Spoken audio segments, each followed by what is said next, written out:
क्रोध उत्पन्न होता है तो विषय के प्रति मोह और बढ़ जाता है, और जब मोह और बढ़ जाता है पार्थ, तो सोचने की शक्ति भटक जाती है। जब सोचने की शक्ति भटक जाती है तो बुद्धि का नाश होता है, और जब बुद्धि का नाश होता है तो मनुष्य का सर्वनाश हो जाता है। और हे कुंती पुत्र, तुम्हारा यह मोह तुम्हें बुद्धि के विनाश की ओर ले जा रहा है। तनिक सोचो पार्थ कि जिसके पास बुद्धि ही न होगी उसे शांति कैसे मिल सकती है? वो तो शांति और अशांति में अंतर ही नहीं कर सकता, और जो शांति को अशांति से अलग तक नहीं कर सकता वो भला कैसे सुखी हो सकता है? हे पार्थ, जैसे पवन के झोंके नाव को भटका देते हैं, वैसे ही कामनाएं बुद्धि को भटका देती हैं। पाप की बात निकल आई है तो ये बताइए केशव कि कभी कभी मनुष्य पाप करने के लिए इतना विवश क्यों हो जाता है? उसे कौन विवश करता है? उसे विवश करती है उसकी वासना, उसे विवश करता है उसका निहित स्वार्थ, उससे पाप करवाता है उसका क्रोध, उसका मोह। इन शत्रुओं को पहचानो पार्थ। जैसे धुआं अग्नि को ढक देता है, या धूल दर्पण को, या झिल्ली गर्भ को, वैसे ही ज्ञान को ढक देते हैं काम, मोह और वासना। आवृतम ज्ञान वेदेन ज्ञानिनो नित्य वैरिणा काम रूपेण कौन्तेय दुष्सूरेण नलेन च। काम और मोह की अग्नि ज्ञान को नष्ट कर देती है, और इसीलिए ज्ञानी की वैरी है। हे कौन्तेय, अग्नि को स्वच्छ बनाओ, दर्पण को परिशुद्ध करो, और अपनी इंद्रियों को सौम्य बनाकर ज्ञान और विवेक के नाशकों का वध करो। किंतु हे केशव, धर्म की हानि होती ही क्यों है?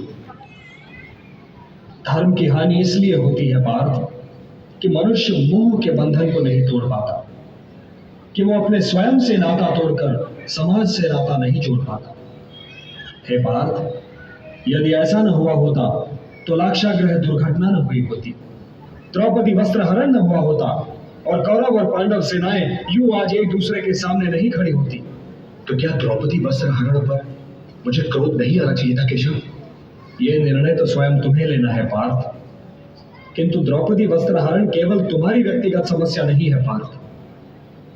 जो समाज इंद्रप्रस्थ की पटरानी महाराज द्रुपद की पुत्री और पांडवों की पत्नी द्रौपदी के वस्त्र हरण पर चुप रह गया, वो समाज भला किसी साधारण नारी के मान सम्मान की क्या रक्षा करेगा? द्रौपदी वस्त्र हरण एक सामाजिक समस्या है पार्थ, एक सामाजिक समस्या है, और यह तुम्हारा कर्तव्य है कि तुम उन शक्तियों को नष्ट करने के लिए युद्ध करो जो किसी द्रौपदी का वस्त्र हरण कर सकती हैं। ये शक्तियां समाज की शत्रु हैं पार्थ, और जो महापुरुष इस युद्ध में उन शक्तियों के पक्ष में हैं, उनके पक्ष में युद्ध करने आए हैं, उनसे युद्ध करने में भी संकोच न करो। अपने व्यक्तिगत क्रोध और व्यक्तिगत मोह के बंधनों से मुक्त होकर लोक कल्याण के लिए युद्ध करो पार्थ, यही तुम्हारा परम कर्तव्य है। हे पार्थ, तुम तो मेरे भक्त भी हो और मेरे मित्र, इसलिए मैं तुम्हें वो योग बताने जा रहा हूं जो बहुत समय से लुप्त है, परंतु सृष्टि के आरंभ में इसे मैंने ही सूर्य को दिया था, और सूर्य से ये मनु को मिला, और मनु से इक्ष्वाकु तक पहुंचा। सूर्य को दिया था? आपने ये योग सूर्य को दिया था?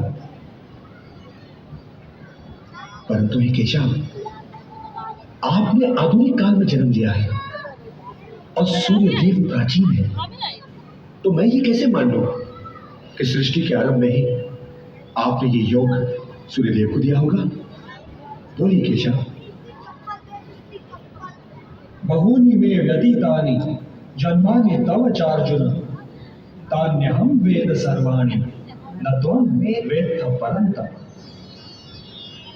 हाँ पार्थ, मेरे और तुम्हारे बहुत से जन्म हो चुके हैं, मुझे वो सारे जन्म याद हैं, परंतु तुम्हें याद नहीं है। हे परंतप, वैसे तो मैं अजन्मा हूँ, अविनाशी हूँ और समस्त प्राणियों का स्वामी हूँ, परंतु मैं अपनी प्रकृति को अधीन करके अपनी ही योग माया से प्रकट होता रहता हूँ। यदा यदा हि धर्मस्य ग्लानिर्भवति भारत अभ्युत्थानम् अधर्मस्य तदात्मानं सृजाम्यहम् परित्राणाय साधूनां विनाशाय च दुष्कृतां धर्म संस्थापनार्थाय संभवामि युगे। हाँ पार्थ, मैं प्रकट होता हूँ, मैं आता हूँ। जब जब धर्म की हानि होती है